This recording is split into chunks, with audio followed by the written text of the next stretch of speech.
Thank you. Thank you for coming to listen to me. Okay, I'm going to talk about my experience in the town where I was born and where I studied until I went to university in France.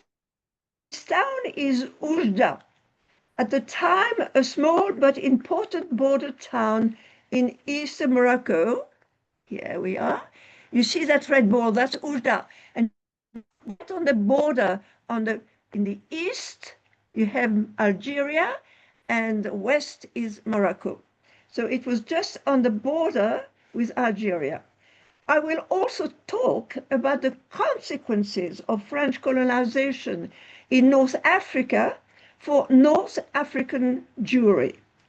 Apart from my own experience to prepare this talk, I've used a number of books for statistics, for some facts and information, in particular the research and the book written by my friend and neighbor, Yvette Caton. You can see it? Can I put this out of the way? Yvette Caton. She was a neighbor of ours. She was born Ben Samoun, and she became professor of history at the Sorbonne. But first, I'd need to give you some historical background.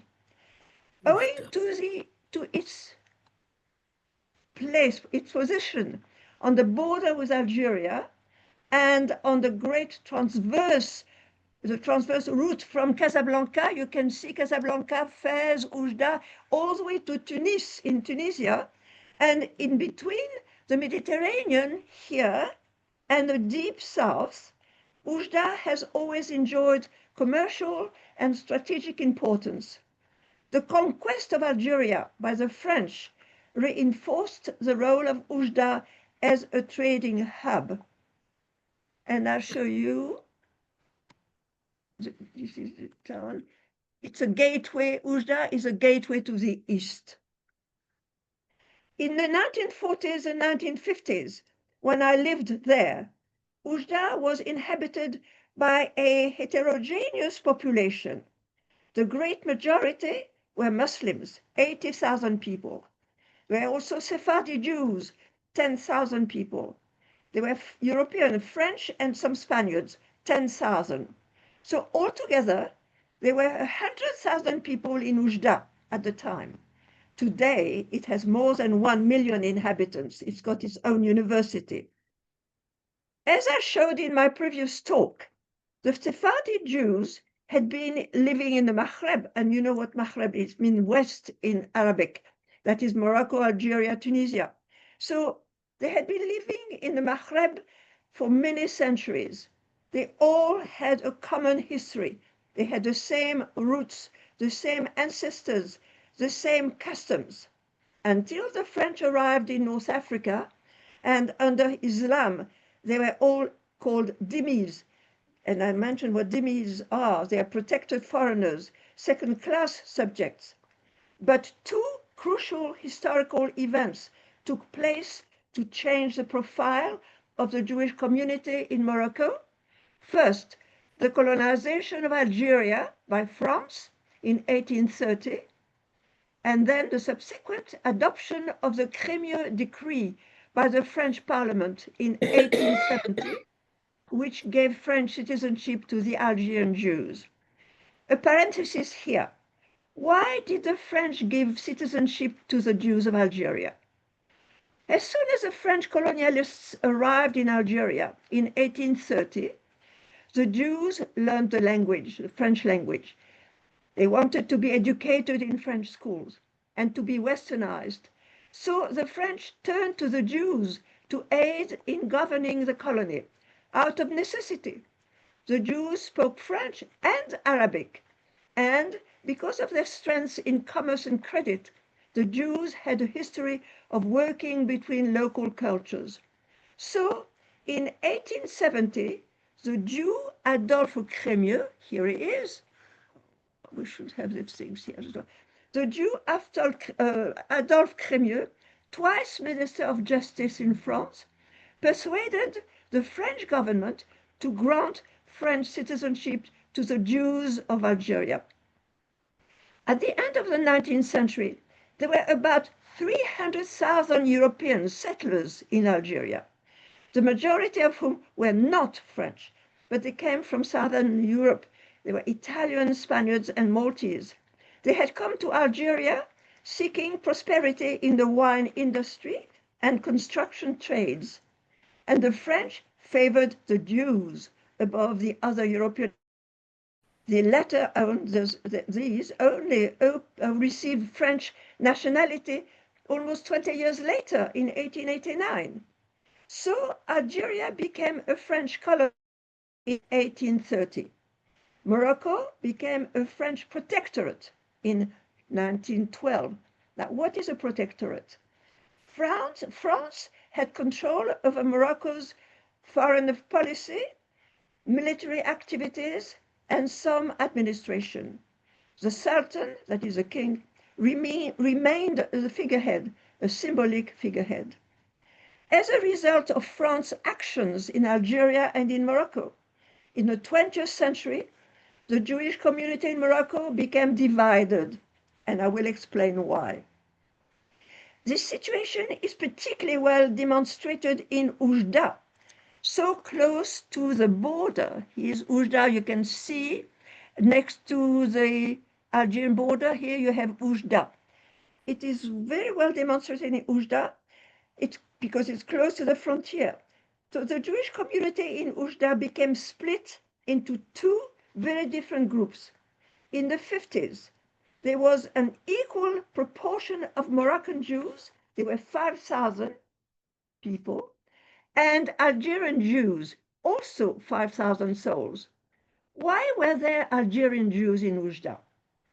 In the first half of the 20th century, there had been an influx of French Algerian Jews into Morocco. They had crossed the border. You see, it's very close, Oujda is very close to the border. They had crossed the border to start trading in the land of opportunities, which Morocco was at the time. Morocco really was a wild, wild west. These newcomers settled more readily near the border in Oujda, which controlled eastern Morocco, rather than go beyond the adjacent semi-desert, the plain of Gersif. You can see it's almost a desert like here, all the way to Fez. And so they stopped in Oujda and they didn't go beyond. The contrast between the Moroccan Jews and the Algerian Jews, who had fallen under the French influence in 1830, almost 3/4 of a century before the Moroccan Jews, was not as evident in larger towns of Western Morocco, Casablanca or Rabat, because they were much bigger and had more Moroccan Jews, and the proportion of French Jews was smaller and so less influential. Thus, Oujda offers a good example of the effects of French colonization in a community which was heretofore cohesive, the Jewish community. I'm particularly well acquainted with the situation. A comparison between the two groups in Oujda will allow me to measure the effect of French colonization on this community from the social and cultural point of view and show how the hazards of history created rifts where none existed before. So I will start by talking about the social and economic situation of Moroccan Jews during the French protectorate. When the French entered Oujda in 1907, you see, 5 years before Morocco became officially a protectorate, the French entered Oujda in 1907. The Jewish community they found was poverty-stricken and of a very low cultural level. In 1907, there were only about 1,200 Jews who lived the same life as the Muslims. They worked in small shops as artisans. They were weavers, cobblers, tinsmiths, or they were dealing in cloths or groceries. I will show you now some of the some of the trade that. Why do we have this here? You had here is a sieve maker, Moroccan Jewish sieve maker, a Jewish shoemaker. Where can we get rid of that stuff? A Jewish cobblers. By the way, these are all from postcards that I found. He's a Jewish vegetable seller. He's a Jewish comb maker. And she is repairing household wares in Oulat Mansour. But the Jews had exclusive rights to be dyers, jewelers, or they could fabricate tin plate objects, in particular lanterns with an openwork design for which they used discarded food cans. On the other hand, could be armorers, gunsmiths, carpenters, builders, and blacksmiths. And the Jews lived in the Melach, and I explained last week the Melach was. It was a place where Jews were confined, and it has a name. The name means salt in Arabic, because at first they were situated in a place where Melach was. It's a ghetto, really. When the French arrived in Morocco in 1907, an immense joy and hope of liberation filled the hearts of the Jews. They had the example of Algeria. Some Moroccan Jews had already emigrated to the land of freedom, which was Algeria, for the border was not then an insurmountable obstacle. André Chouraki writes in his book, The Juridic Condition of the Moroccan Israelite. I will have a parenthesis here. The word juif in French is derogatory. So the polite people use the word Israelite instead of juif, whereas in English, Jewish is quite acceptable. So André Chouraki writes, France brought a message of freedom to the prisoners of the Melach, of equality to men pressurized by special laws which enslaved the population of the Maghreb, and of fraternity to those who were humiliated and degraded by the law of Islam. There had been in Oujda as early as 1887 a few Jews who had come from Algeria. They were French citizens, and their mode of life showed desirable social advancement. So would the Moroccan Jews, within the framework of the French protectorate, acquire the same improved status as their Algerian co-religionists? This is what they were hoping to receive from the French, who had already given Algerian Jews French nationality. They were hoping, but these hopes were shattered. What France did was to impose an equal status for Muslims and Jews in Morocco. The protectorate transformed Moroccan Jews, formerly protected foreigners in the land of Islam, into subjects of the Sultan. However, this, so to speak, promotion included many drawbacks. In particular, the Moroccan Jews remained forever dependent on the Sherifian state, that is a Sultan state. And because of this principle of perpetual allegiance, they could not change their nationality without the Sultan's authorization, which was never given. In any case, this equality granted by France remained theoretical. Doubtlessly, the Sultan demonstrated benevolent feelings toward the Jews whom he considered as his protégés, but it did not grant them the same rights as his other subjects.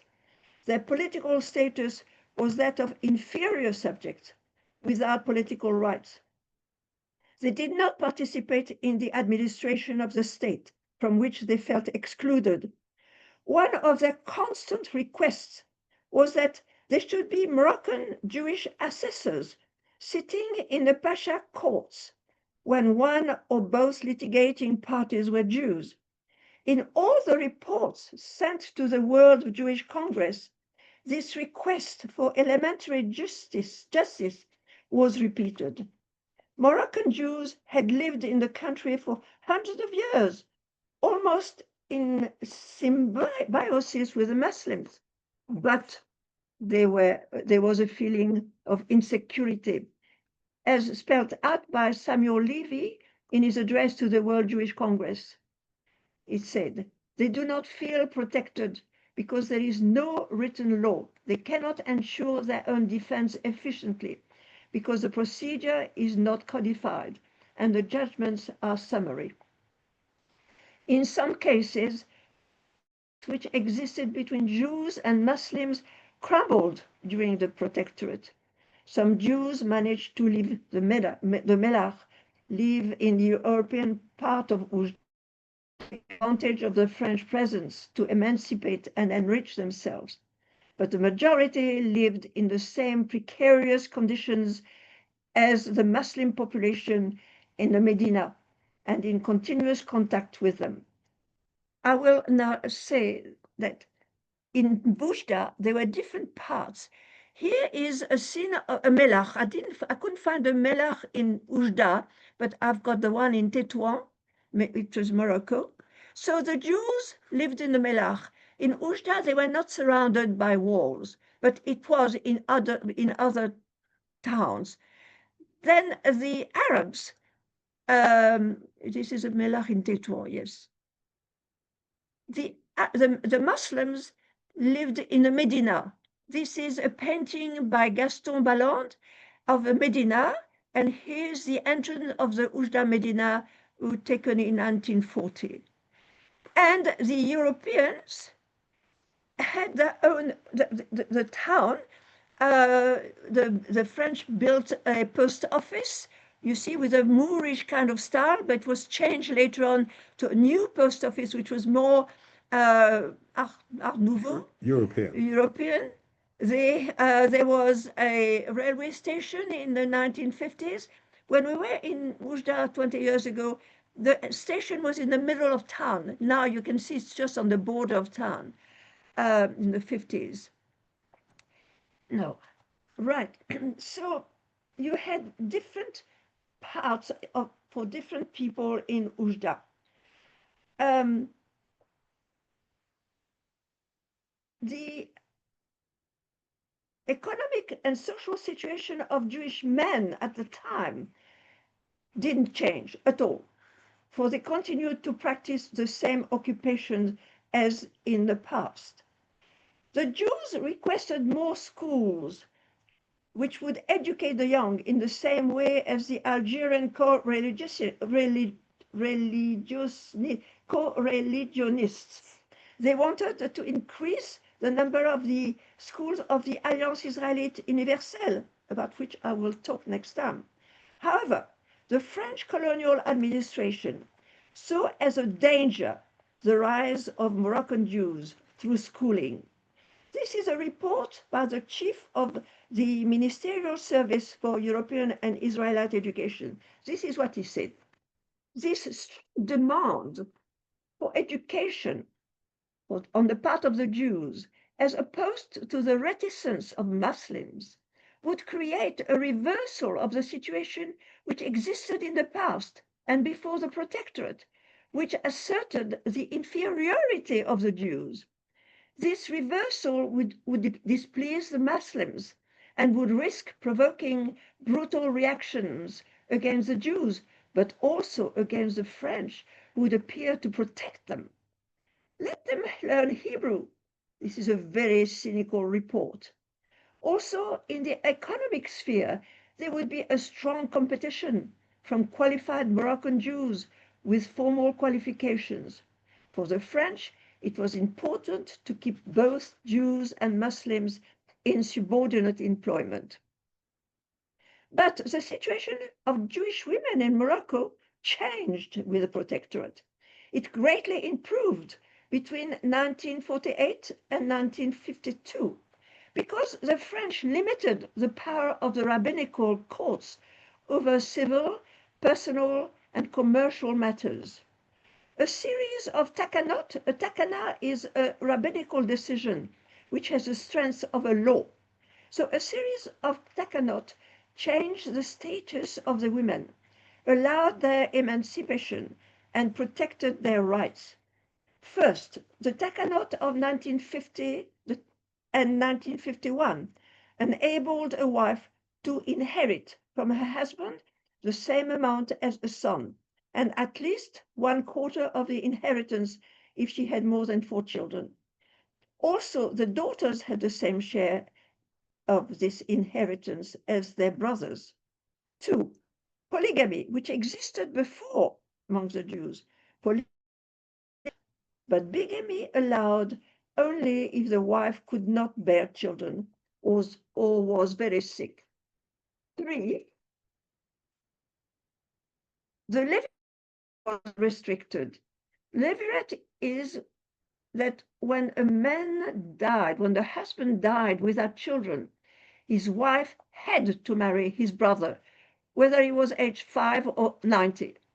That became only possible if the brother-in-law was of a suitable age and healthy in mind and body. Then in 1952, another takana decreed that the wife had to agree. 4. A takana of 1947 restricted the right of the husband to divorce his wife. It had been possible previously. He could do it without giving any reason. 5. Also, previously, a girl could be promised in marriage by her father from the age of 3 and a day. Here, little girls, Spanish Morocco, but it was the same in the other part of Morocco. And she could be married at or after the age of 12 and 6 months. Here you have little girls, Jewish brides, and that was stopped.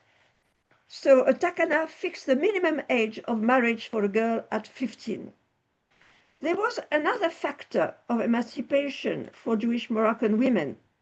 They had started to work as saleswomen, domestic servants, and seamstresses employed in private homes, so they came into contact with their European or Algerian Jewish employers. They would spend the day making clothes for the employers.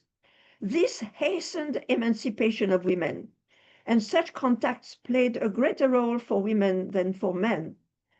Coming from their native bled, bled is the Arab word for a village, a countryside village.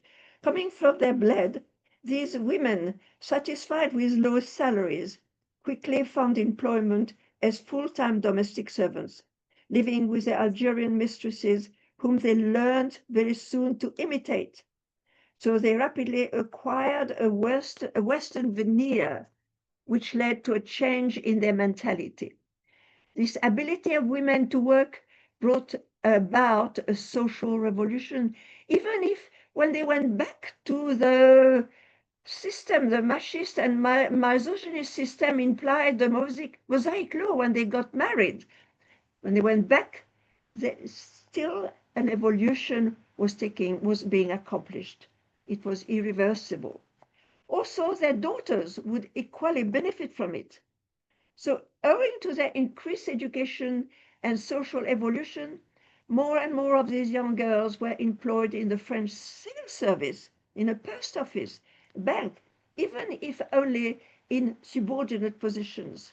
Also, among the Jews, the schooling of girls and boys showed a parallel development, contrary to what happened in Muslim circles. Jewish women had traditionally remained uneducated, as were Muslim women, because they did not have religious duties to fulfill, unlike males. Now, schooling in the school of the Alliance Israélite allowed girls to be educated. And it was lovely to see, for example, at the end of Shabbat, I will show that the Rue d'Isly. Now you have a picture of the Rue d'Isly in the 30s, but in the 50s, you'd have groups of young girls, well dressed. They had gone to the hairdresser, going up and down. We used to say faire le boulevard, walking up and down on one side and the boys on the other side. So they were quite emancipated. The modus vivendi of the Moroccan Jews of Oujda remained deeply Jewish with a Maghrebian flavor. They were very religious. Their attachment to the Jewish religion, to its dogma, its rituals, and alimentary interdicts were very strong, but they were a very closely knit group with a separate and well-defined identity. But they were still close to the Muslims because of their value systems, which stressed the paternal authority and gave greater importance to boys and to girls. They had many similar customs as the Muslims. For example, the love of Arabic music, which was not really Arabic. It came back from Spain, from the 16th century. It was Andalusian music. They had the same strident or strident, strident, joy on festive occasions such as weddings or births. They had the same superstition beliefs in the Junoon, that is the evil eye. They believe in the efficacy of the an amulet. Here you are. The amulet, which is given by a rabbi or by a key. In the amulet, you have some writing. If the rabbi wrote it, it's from the Torah. If the Muslim key, the erudite man has written it, it comes from the Quran. So they believed in the power of the amulet. Both communities prepared the same dishes, couscous, tagine, etc. They both Jews and Muslims went to Sidi Yahya. Sidi Yahya was a Muslim holy man, and they went there to pray for perhaps a success or for a son or for a husband. And there was always a tomb. It's like your karmat here, a tomb, and it has a few trees around it, and it used to attach ribbons or string on the branches of the tree. Now, 20 years ago, we went there, and it was completely changed. They had built a mausoleum around the tomb. There was a beautiful park around. They had cafes and restaurants and shops selling souvenirs around Sidi Yahya, which became a real place of pilgrimage. And they also had the same henna ceremony as the Muslims, but I will talk about the henna ceremony later because the Algerian Jews also have adopted the henna ceremony. However, at the end of the 50s, the Moroccan Jewish young people, following the Algerian example, broke loose and became much more emancipated and westernized. For example, they gave their children French forenames alongside their biblical name, the only acceptable one for the naming ceremony, and it was used at home. But the French name was used for the birth certificate and with strangers. The vocabulary also reveals some acculturations. I never heard the word bar mitzvah or brit milah when I was in Morocco. We use the words baptême, communion, baptism, communion, instead of brit milah and bar mitzvah. Contrary to the Muslim youth, Jewish youth met little resistance from its own milieu, from their parents, who could have feared a detachment, a progressive detachment from religion as had happened among Algerian Jews, whose intellectuals had more or less adopted free thought, libre pensée, as their religion. In spite of this risk, the older generation posed little resistance to the tendencies of the youth. Now, I've talked about the Jews of Morocco, the Moroccan Jews.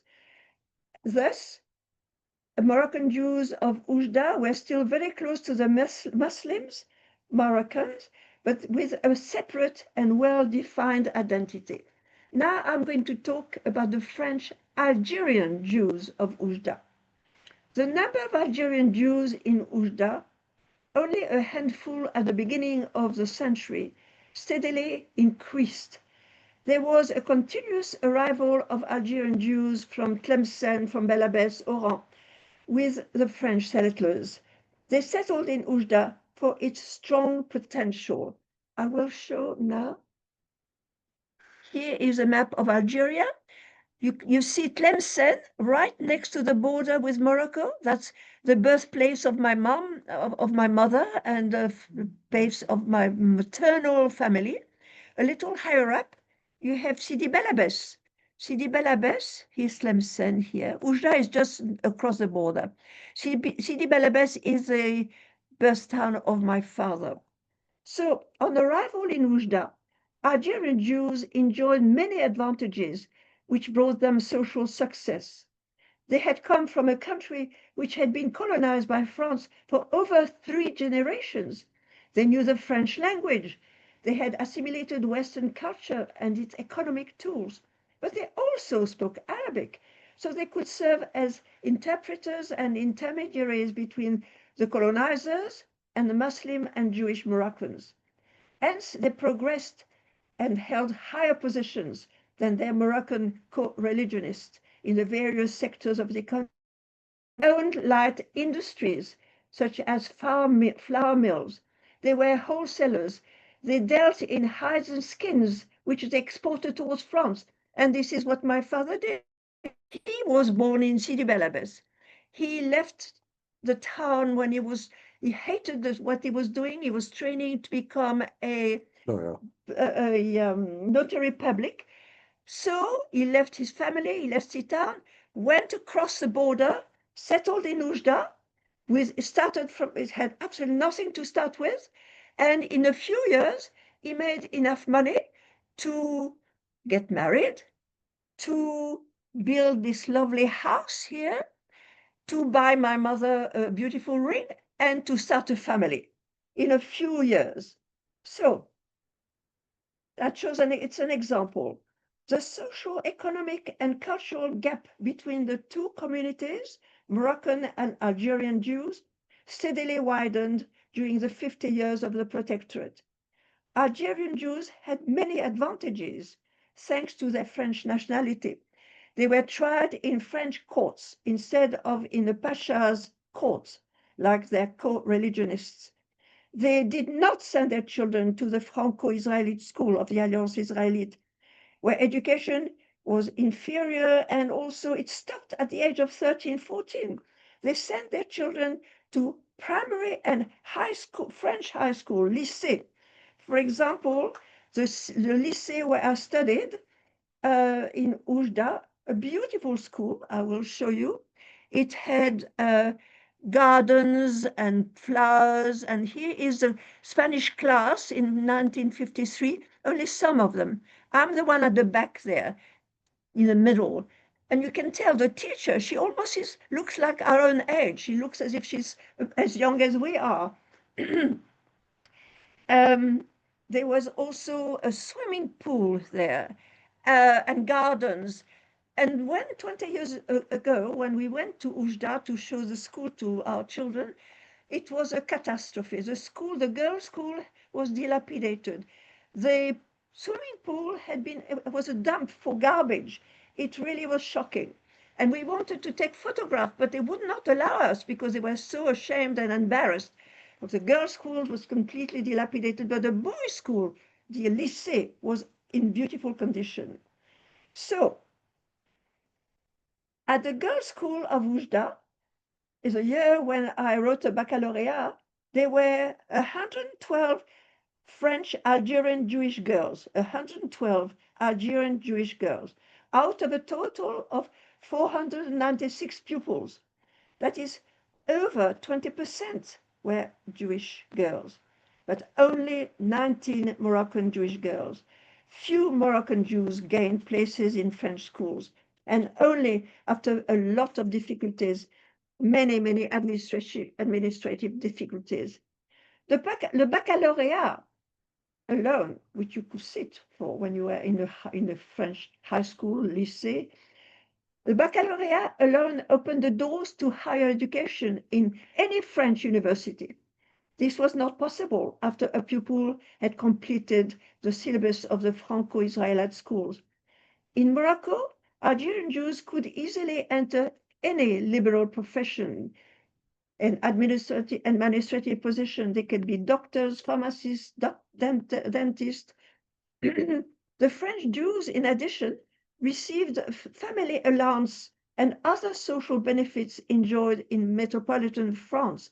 For example, new mothers could take their new baby to what was called la goutte de lait, the drop of milk, to be weighed, to be examined once a month. That was just for the French Jewish, or the French people. All these advantages and their French mother tongue distanced the French Jews from the Moroccan co-religionists, whom they viewed scornfully through the eyes of the colonizers because of their lack of culture, their lack of hygiene, forgetting that this was caused by the poverty in which they lived, and that the Algerian Jews' ancestors had lived similarly less than a century earlier. And now I'm going to show you some of the the evolution of the Algerian. You see, these here are Jewish and Arab children. You don't know which is which. They are so similar. And that was in Algeria before the French came. And then there is in Constantine, also Algeria, which is very, well, in a way similar to the ones in Morocco. And then you had also some Jews became rich. This is a wealthy in 1903, wearing the traditional clothes. And the woman here also beautiful, obviously wealthy, beautiful clothes. But then you start having a change. There is an evolution. This is my great grandmother on the right, who is seated. She is wearing a traditional dress, whereas behind is my grandmother. Already she has adopted some Western clothes, and on the left is her sister, Aunt Fanny. And then we go on to late 30 years later. Here you have 4 generations of family. My great-grandfather, who is wearing the traditional costume. Then on the extreme right is my grandmother. Then my mother is the third from the right. That's my mother. And the little girl, the 4th generation, the little girl is a granddaughter of my grandmother. She's a daughter of one of the daughter-in-law, which you see behind there. So you have, and they all have, they have all adopted French clothes, and except for the great-grandfather. And to finish it, a year later, this is a wedding photograph of my parents in 1935. And they all wear beautiful French clothes, except for my paternal grandmother. She has always worn this traditional clothes here. I think that's it. Yeah, for photograph. Yeah. Eventually, in the late 50s, the last generation of Algerian Jews in Oujda knew relatively little of their own religion and could no longer speak Arabic, which had been their grandparents' mother tongue. My grandparents spoke and wrote Arabic beautifully. And we at the lycée, at school, we were taught Greek and Latin and English and Spanish, but we were not taught Arabic. No history of the Maghreb, no geography of the Maghreb. The social relationship between Algerian and Moroccan Jews was most often that of employers and employees. Moroccan Jews preferred Jewish employers rather than European ones, who were often anti-Semites. I mentioned earlier that Jewish young girls preferred to be employed as domestic servants in Algerian Jewish families, where they found a paternal climate and respect for Jewish dietary laws often. Paternalistic relationships existed between the two groups, but the gap between them deepened as their attitudes towards religion increasingly differed. Indeed, Algerian Jews, particularly in the last generation, grew more and more detached from their religion. They thought it was superstition, but not from the religion itself, except for a minority. They observed Purim and Pesach and Rosh Hashanah, Yom Kippur, but they did not respect the Shabbat and not very often the alimentary interdicts. Hence, they were considered impure by the rigid Moroccan moralists. Geography separation also isolated the two groups, since the Algerian Jews did not live in the Melach or the Medina, but in European town and in residential area. Some wealthy landowners lived in sumptuous suburban villas. Only Moroccan Jews were members of the consistoire, that is a managing committee which administered the entire Jewish community. Yet it was the Algerian Jews who generously filled the coffers of the committee for its charitable activities, thereby clearly expressing some kind of solidarity. In spite of these differences, the two communities had much in common. They shared the same, as I said, the baptême and communion, to use the French word. The various religious festivals were celebrated in the same way. The Algerian Jews also celebrated Purim with masses of cakes, different special cakes, which were distributed, which were exchanged. They celebrated Passover with Mimuna. Mimuna is the last at the end of Passover. There is a big celebration, Mimuna, supposed to be celebrating Maimonides' birthday, but Mimoun means also happiness in Arabic. And the house, all houses were lit up. There were flowers and branches in all the rooms. And after a week without cakes or without bread or without butter, we had couscous with butter and resins, sweet cakes, and so on. That was Mimuna. Actually, these days, the Sephardim in Israel celebrate Mimuna. And we do it here. We've been doing it in Cape Town too. The Algerian Jews had the same cuisine, couscous, tagine, and the same ritual as the Moroccan Jews, such as the henna. So I will talk now about the henna ceremony. Henna is a plant which, when it is crushed, it gives and mixed with water, it gives a red color. The Muslim women use it on the palm of their hands and on the sole of their feet. It's always associated with festive times, with births and weddings for the Muslims. The Moroccan Jews have adopted that henna ceremony in a way. They put a little bit of henna in the palm of the hand of the groom and the bride before the wedding, and we had it, my husband and I, and they put a gold coin in there. And all in the assistants, those that want it can also have the henna in the palm of the hand. That will stay there for a few days or weeks even. And there's always music and dancing and cakes and so on. When my daughter was married, she got married in South Africa, but many of the family, the French family, could not come to South Africa. So we decided we would organize a henna ceremony in Paris. And there were many, many organizations that could offer us whatever we wanted. We could have had a tent, a sort of Bedouin tent outside Paris. We could have had camels. We could have had donkeys. Well, we only had a party in the Bois de Boulogne, and there was henna, there was all the cakes, mekrod, cigar, all those cakes from North Africa. The music was Arabic music, and a little band there they were Muslims. The music of Khaled was being played. There was a lot of dancing, and we really it was a marvelous party. And we have attended 3 similar parties in Israel by Tunisian and Moroccan and Algerian people, and also a couple in Paris. So there must have been a nostalgia about the past, because when they were in Algeria, the French sort of scorned those habits, but out of their town or their country, they went back to those traditions. There is another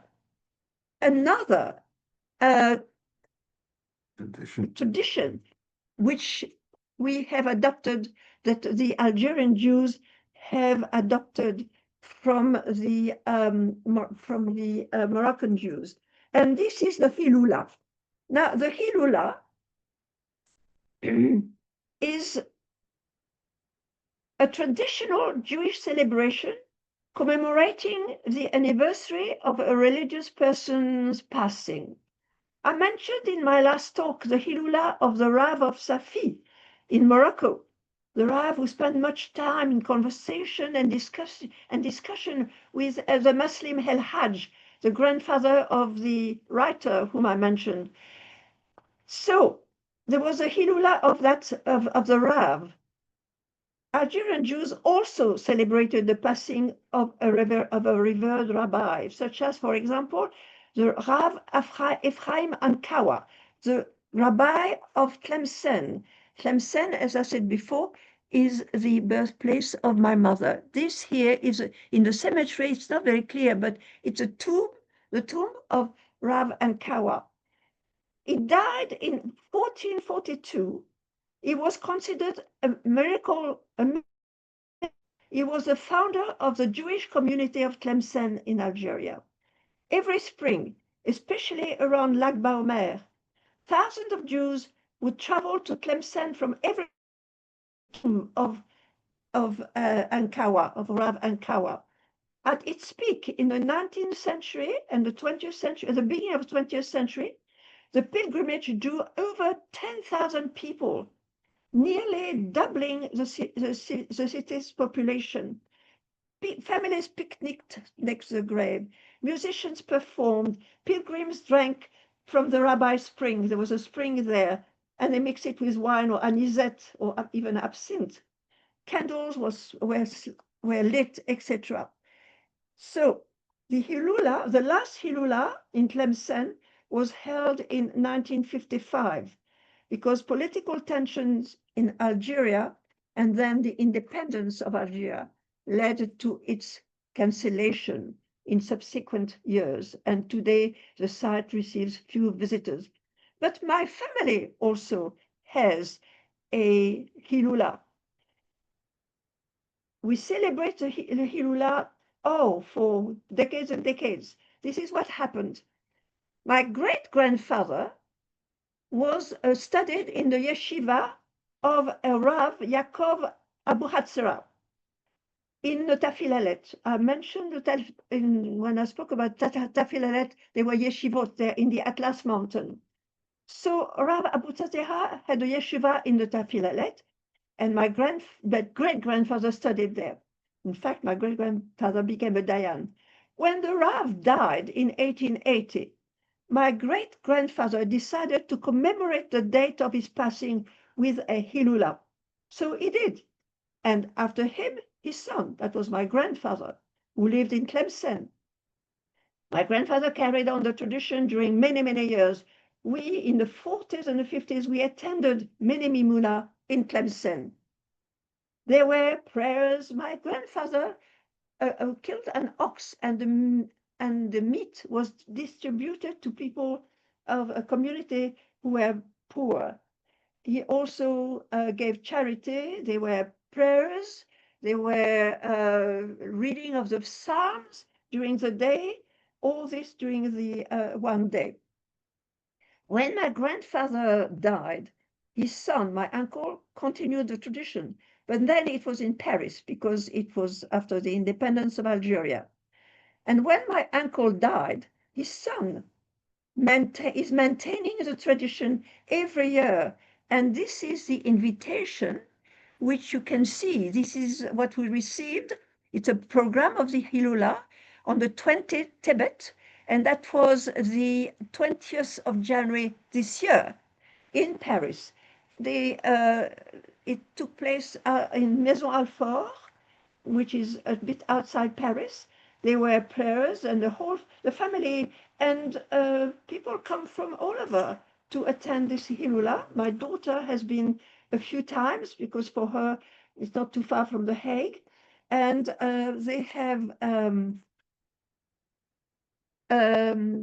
no, of course.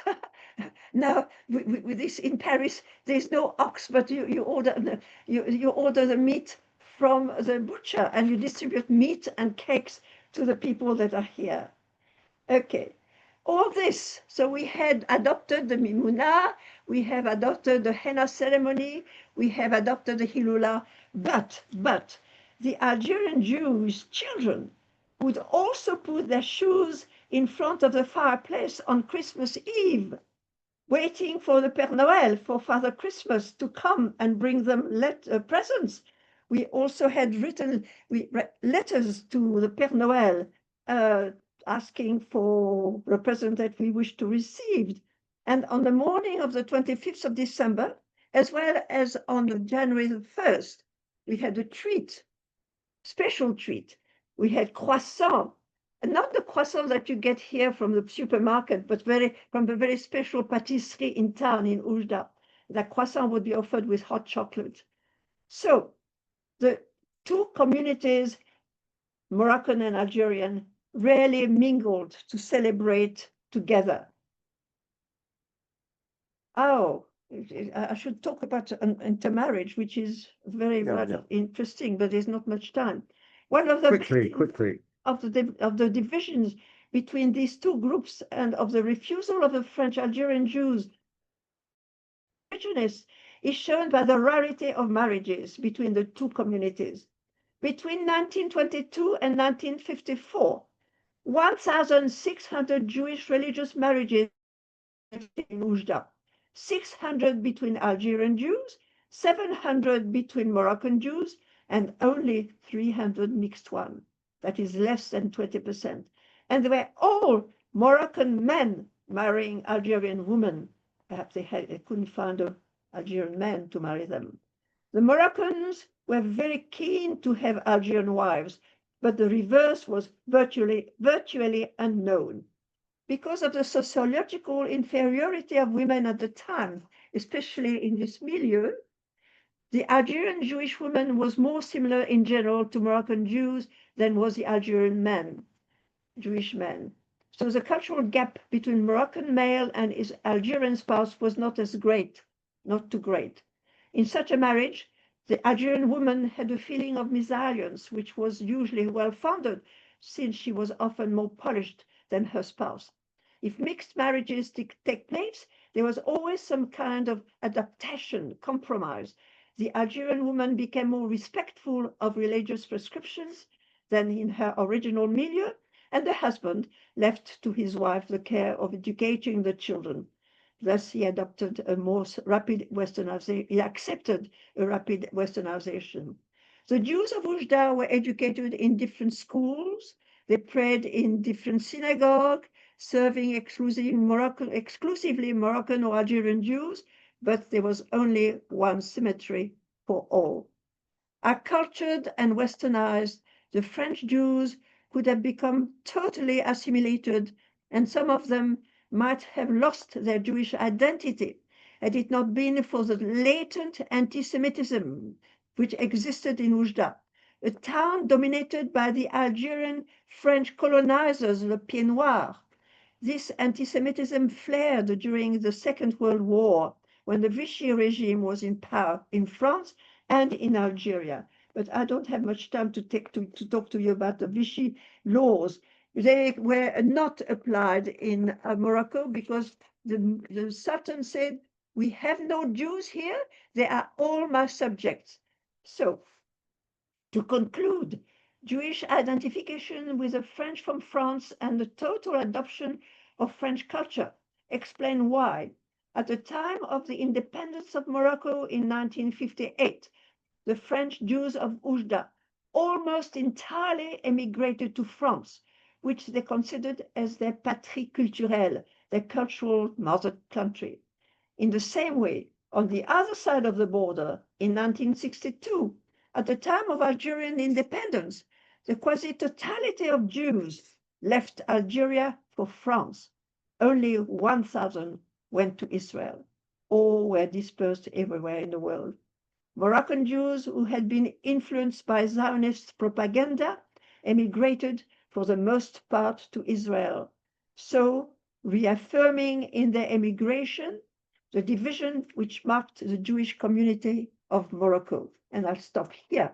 and I'm sorry, there's not much time. Oh, yes, I want to show you that.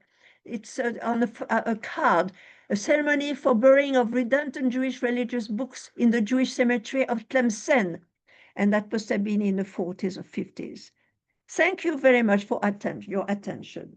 And I think there's no time for questions or comments. So, Annie, thank you so much once again for a very interesting shiur. We did start 2 minutes late because we waited for people, so I'm going to allow two questions or comments. Only two, if you don't mind, Annie, and then we'll close off. Okay. So, Hilda, I think you had your hand up. Hilda. Just need to unmute yourself.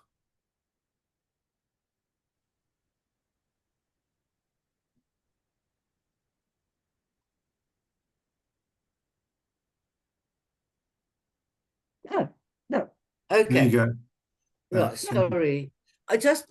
Can you just say again, when did your family actually move to France? To France? Yes. In what year? Well, yeah. My father was far-sighted. My father could see there was no future for us. He could see after independence with that. So in 50, they left in 58, I think. He sent me, I was in Bordeaux, I was studying there, and then the family joined me and they came in 58. So they left. So you first studied in Morocco because you were born in Morocco, but all your ancestors were born in Algeria. Yeah, absolutely. All your ancestors came from Algeria. Yeah. You were born in Morocco because your father had moved over and bought that home and everything, and then married your mother and brought over from Algeria. Yeah. Then you were born round about 1940, 41, or maybe 13, something like that, 1939, whatever. And then at what age did you then go over to yourself? You went to Bordeaux before the rest of the family. No, I had to leave. After the baccalaureate in 54, I had to leave. I had to go to university. So I went to France. But the baccalaureate, was that done in Morocco? I couldn't study in Morocco. But first of all, there was no universities, and also all my cousins were already in Bordeaux. And my father wanted me to be looked after by my boy cousin. They were all doing medicine in Bordeaux. So that's why I could have gone to some people went to the University of Algiers so how old were you then? About what, 15, 16? I was exactly 18. Okay.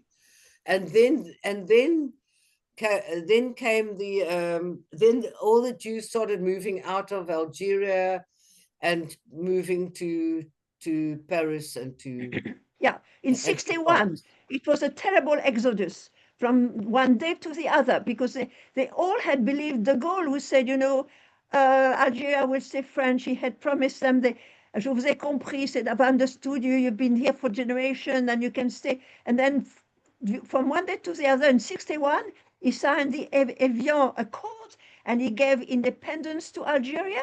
And overnight, they had to leave with used suitcases, leave everything behind. No photograph, nothing at all. Everything was left behind in Algeria, and it was a huge exodus of the French. So, in other words, it became dangerous overnight for a Jew to remain in Algeria. Well, overnight that's why there was such a big exodus that you left without taking. You didn't have time to take your possessions, nothing. My family, my Algerian family, they left everything behind. Well, some of them were wise, they could see, and they had started little by little sending things, but some of them had believed de Gaulle, and they just had to leave overnight, Oh. Yeah. Because funny, now there's something that none of you know, but Annie and Sinclair know an Algerian that I know. Oh, So yes. that Algerian, Muslim. Samir said to me the other day that if he mentions the word Jew in Algeria today, they will murder him. Yeah, well, there are only there were 150,000 Jews. Oh, no, not Jews, 150,000 people in Algeria, a lot of Jews. There are only 50 Jews today in Algeria, 50, and they practice in secret. Sure. Only Yes. 50. He said it's dangerous to mention, and he said, here in Cape Town, my best friends are my Jewish friends. So anyway. But you know, Hilda, your friends, they're really not Algerian. They are Tamazight. They are Berbers. Berbers. They're You know, Berbers. they are, yes, They're and Berbers, they're fighting. but they live they're in fi- Algeria. They live in Algeria. And she at Yeah, the they moment live in Kabylie. Kabylie is the she's place where in you have the Algeria at Berbers. the moment. Her father's dying and she's in Algeria. Sorry, He's I'm lived here. getting They want to to go to speak here. Canada. Sorry, Okay. Hilda. So I think you and Annie can take this offline, this I conversation. know, it's true. I want to ask you one small, sorry, Sure. can I ask? Yeah, This was quickly. Hilula. You kept saying Hilula. That says, for me, it sounds like hallelujah, which is like to praise. It's your old rabbi of maybe 14th century or something, and then you have a celebration. So does that word perhaps relate to hallelujah, to hallel, hilula? No, here It's you a are, praising of the rabbi in that case. Yeah, Apuhatsira, that was him. And he's been, he's been commemorated every single year since he But the died, word 1880. Yeah. hilula, which must be Arabic or something, Yeah. does it mean to praise, perhaps? Yeah. Could be. So Okay. just explain. So Hilula has been, the idea of Hilula has been adopted by most Jews for Lag BaOmer. And when he mentioned Lag BaOmer, so Lag BaOmer is considered to be the Hilula of Rabbi Shimon Bar Yochai, who was a mystical rabbi, lived Talmudic times, and it's a celebration of his life. So the idea, you don't mourn for the death of a tzaddik, you celebrate their life and what they brought to the world. And because he taught Torah and brought the five Torah to the world, that's why we light the bonfire and we have a celebration. Which for me, Ashkenazi Jews, it's a bit strange because one usually mourns the death of somebody, but in this particular case, we adopted the idea of Hilula from Algerian Oh, so Moroccan you know Jews. that word already? Do you know Yes, that word, Hilula? yes, yeah. Oh. But So I'll tell you something interesting that none of you know.